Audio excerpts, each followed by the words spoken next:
offset hip bridge variation. I'm going to have 1 foot on the floor and 1 foot on a book.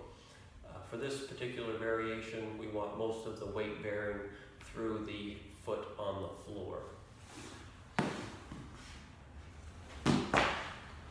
So I'm going to put the end of the seat of the bench right about at my belt line so that I can make sure that I keep my low back firmly pressed into the seat.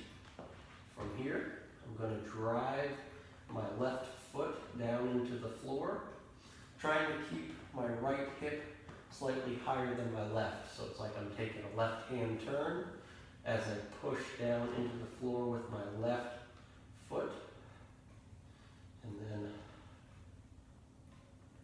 hold here and breathe.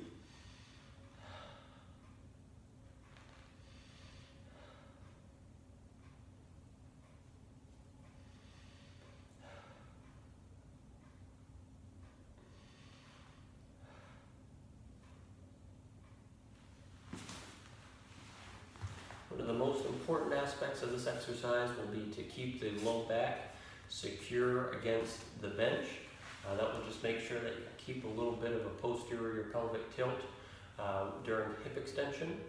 The second thing will be to make sure that the ribs are kind of sucked down into the ab muscles again, so you're not, just making sure that you have your abs on and you're not coming up, getting excessive lumbar extension as you go to extend your hip.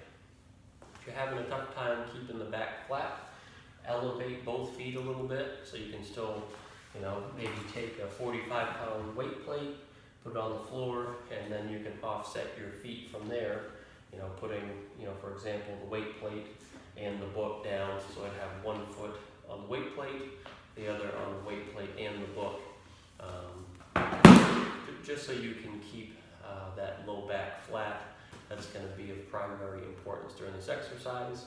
Should feel hamstring and glute working of the foot that you're pushing through.